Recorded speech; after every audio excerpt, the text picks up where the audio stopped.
ओं नमः भगवते वासुदेवाय।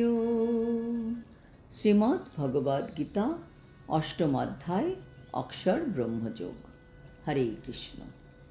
আজ আমরা অষ্টম অধ্যায়ের 28 নম্বর শ্লোকটি শুনব। বেদেষু যজ্ঞেষু তপস্সু চৈব দানেষু যৎ পুণ্যফলং প্রদিষ্টম আত্মেতি তৎ সর্বমেদং বিদিত্বা যোগী পরং স্থানমুপৈতি চাদ্যম। অনুবাদ: ভক্তিযোগ অবলম্বন করলে তুমি কোনো ফলেই বঞ্চিত হবে না।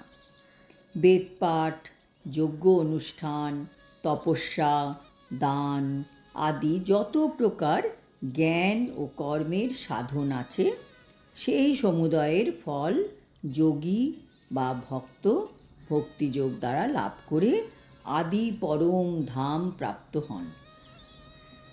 তাৎপর্য: এই শ্লোকটি কৃষ্ণ ভাবনামৃত এবং ভক্তিযোগের বিশেষ বর্ণনা সমন্বিত সপ্তম আর অষ্টম অধ্যায়ের সারমর্ম। শ্রী গুরুদেবের তত্ত্বাবধানে থেকে বেদ অধ্যয়ন ও তপশ্চর্যার অনুশীলন করা অত্যন্ত আবশ্যক। একজন ব্রহ্মচারীকে গুরুগৃহে থেকে অনুগত ভৃত্যের মতন গুরুদেবের সেবা করতে হয় এবং তাকে দ্বারে দ্বারে গিয়ে ভিক্ষা করে এনে গুরুদেবকে অর্পণ করতে হয়। শ্রী গুরুদেবের আজ্ঞানুসারেই কেবল সে ভোজন করে এবং যদি কোনো দিন গুরুদেব তাকে ভোজনে না ডাকতে ভুলে যান, তাহলে সেই দিন সে উপবাসী থাকে। এইগুলি হচ্ছে ব্রহ্মচর্য ব্রতের কয়েকটি বৈদিক সিদ্ধান্ত। 5 বছর থেকে 20 বছর পর্যন্ত গুরুর তত্ত্বাবধানে বেদ অধ্যয়ন করার পর ব্রহ্মচারী শিক্ষার্থী পরম চরিত্রবান মানুষ হতে সক্ষম হন। বেদ অধ্যয়ন করার উদ্দেশ্য আরামকেদারায় উপবিষ্ট মনোধর্মীদের মনোরঞ্জন করা নয়, তার উদ্দেশ্য চরিত্র গঠন করা। এই প্রশিক্ষণের পরে ব্রহ্মচারী গৃহস্থাশ্রমে প্রবেশ করে, বিবাহ করতে পারেন। গৃহস্থাশ্রমেও তাকে নানা রকম যজ্ঞানুষ্ঠান করতে হয়, যাতে তিনি অধিকতর সিদ্ধি লাভের উদ্দেশ্যে পরমার্থ সাধনে সচেষ্ট হন।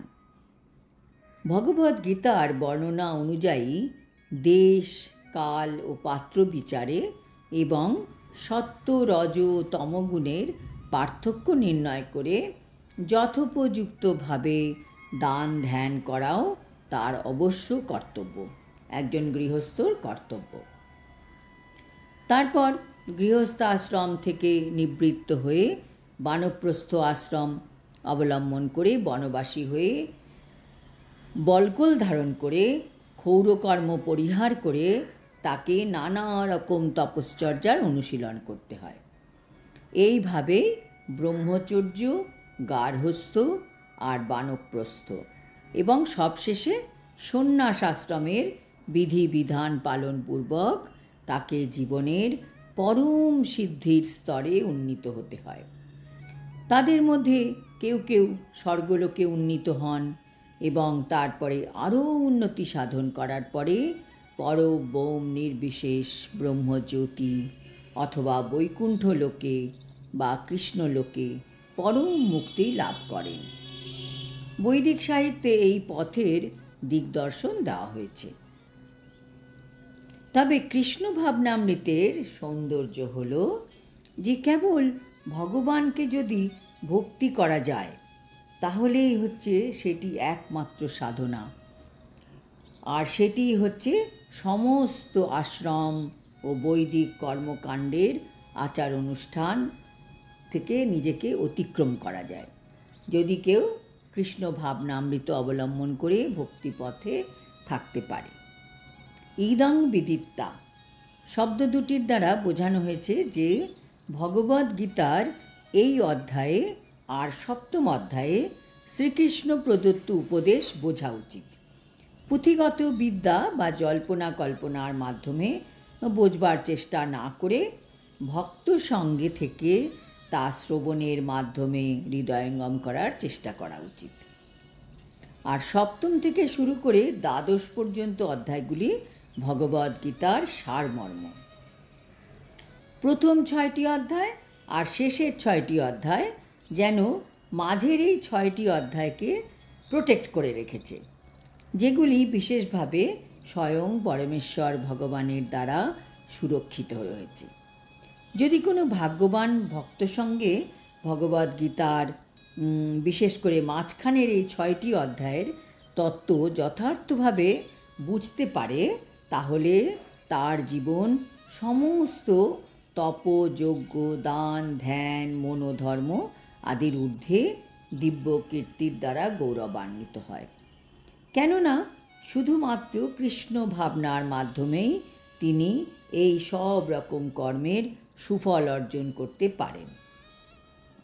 ভগবদ্গীতার প্রতি যার কিছুমাত্র বিশ্বাস আছে, তার কোনো কৃষ্ণ ভক্তের কাছ থেকেই ভগবদ্গীতার শিক্ষা গ্রহণ করা উচিত।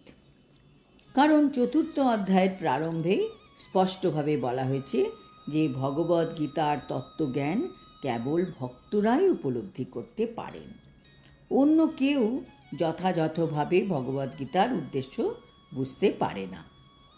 তাই মনোধর্মীদের কাছ থেকে ভগবদ্গীতার ব্যাখ্যা না শুনে কোনো কৃষ্ণ ভক্তের কাছ থেকে শোনা উচিত। এটি হচ্ছে শ্রদ্ধার লক্ষণ। কেউ যখন ভক্তের সন্ধান করতে থাকে এবং সৌভাগ্যক্রমে কোনো ভক্তের সান্নিধ্য লাভ করতে সক্ষম হয়, তখনই তার পক্ষে যথাযথভাবে ভগবদ্গীতার অধ্যয়ন ও উপলব্ধির সার্থক প্রচেষ্টার সূচনা হয়। সাধু সঙ্গের প্রভাবে ভগবৎ সেবার সূচনা হয় এবং এই সেবার ফলে শ্রীকৃষ্ণ বা ভগবানের সম্বন্ধে এবং শ্রীকৃষ্ণের নাম, রূপ, লীলা, পরিকর আদি সকল বিষয়ে সমস্ত সংশয় সম্পূর্ণরূপে দূর হয়। এভাবেই সমস্ত সংশয় দূর হলে অধ্যয়নে মনোনিবেশ হয়। তখন ভগবদ্গীতার অধ্যয়ন উপভোগ্যও হয় এবং সর্বদা কৃষ্ণ ভাবনাময় অনুভূতির স্তর লাভ হয়। আরও উন্নত স্তরে শ্রীকৃষ্ণের প্রতি পূর্ণ প্রেম জাগরিত হয়। এই পরম সিদ্ধির স্তরে ভক্ত চিদাকাশে অবস্থিত শ্রীকৃষ্ণের ধাম গোলক বৃন্দাবনে প্রবিষ্ট হয়, যেখানে তিনি চিন্ময় শাশ্বত আনন্দ লাভ করেন। আজ এই 8ম অধ্যায়ের এখানেই সমাপ্তি। ইতি পরম তত্ত্বলাভ বিষয়ক অক্ষর ব্রহ্মযোগ নামক শ্রীমদ্ ভগবদ্গীতার 8ম অধ্যায়ের ভক্তি বেদান্ত তাৎপর্য সমাপ্ত। হরি ওম তৎসৎ। হরে কৃষ্ণ।